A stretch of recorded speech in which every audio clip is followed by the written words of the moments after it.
हाँ जी, तो स्टूडेंट्स ये ही हमारी प्रॉब्लम नंबर 5.4 जिसमें वो कह रहा है कि design a full wave inverter with duty cycle control, यानी हमने इसमें डिज़ाइन करना है एक फुल वेव इन्वर्टर को जो कि ड्यूटी साइकिल के बिहाफ पे कंट्रोल हो रहा हो और सप्लाई कर रहा हो आउटपुट वोल्टेज में कितने voltage V not R M S हमें ऑलरेडी गिवन है। यहाँ पे V not R M S is equal to 220 volt. आगे वो कहता है to an R L load यानी कि रेजिस्टेंस और इंडक्टर की वैल्यू गिवन होगी 45 ओहम और इंडक्टर है हमारे पास 25 मिली हेनरी का। The inverter operates with the duty cycle of 2/3 यानी कि ड्यूटी साइकिल है हमारे पास D इज़ इक्वल टू 2/3। तो बच्चों देखें वो कह रहा है स्पेसिफाई करें वैल्यू ऑफ इनपुट वोल्टेज को, यानी कि आपको इनपुट वोल्टेज की वैल्यू पता होनी चाहिए, यानी कि मेन चीज़ वो VS हमसे फाइंड आउट करने को कह रहा है। तो चलिए VS फाइंड आउट कर लेते हैं। जैसा कि बच्चों आप जानते हैं V नॉट RMS हमारे पास बराबर होते हैं ड्यूटी साइकिल के केस में, फुल इन्वर्टर के केस में √D टाइम्स ऑफ VS। तो यहीं से आप VS की वैल्यू निकाल सकते हैं। VS is equal to V not R M S divided by √D। तो लिहाजा मैं यहाँ पे V not R M S की वैल्यू पुट करता हूँ जो कि 220 है, डिवाइडेड बाय √D आना था ना, तो D की वैल्यू जब मैंने पुट की वो थी 2/3। तो इस तरह से आ जाएगा। अब आप इसको कैलकुलेटर पे सॉल्व करें। 220 विद 3 एंड दिस 1, तो ये बच्चों आपके पास आ जाता है 269.5 वोल्ट।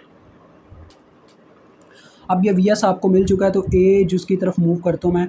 एज उसमें वो कह रहा है कि the RMS values of AC fundamental frequency voltage निकाल के दें, यानी कि हमने उसको V1 वो जो V1 बच्चों RMS हम निकालते हैं ना, वो कॉजी स्केयर वेव की इक्वेशन से, उसको हमने फाइंड आउट करके देना है। ठीक है, तो V1 RMS is equal to, आपको फार्मूला याद होगा, इतना मुश्किल नहीं था, 0.9 times of VS sine D π/2, ये फार्मूला था। इसमें वैल्यूज़ पुट करें यार, तो 0.9 टाइम्स ऑफ VS की वैल्यू जो कि हमें अभी फाइंड आउट किया 269.5 साइन D की वैल्यू है 2/3 π/2। तो ये 2 इस 2 से कटेगा, π/3 ही आ रहा है।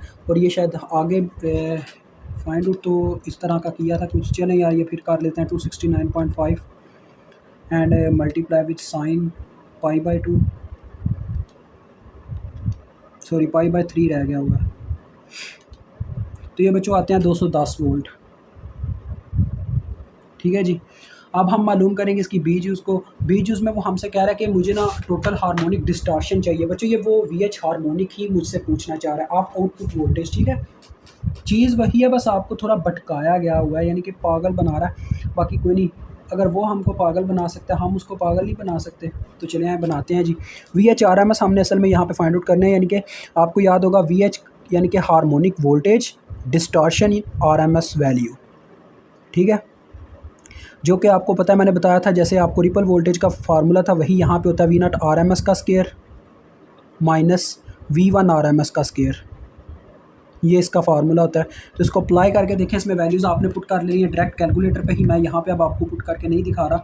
220 का स्केयर माइनस आ जाएगा 210.05 का स्केयर, ये देखिए कुछ इस तरह से। तो ये आता है 60.5.4। ठीक है जी। तो मुझे उम्मीद है आपको समझ आ गई होगी। मुझे आप इजाज़त दें, यहाँ पे आपका ये लेक्चर ख़त्म होता है। खुदा हाफ़िज़।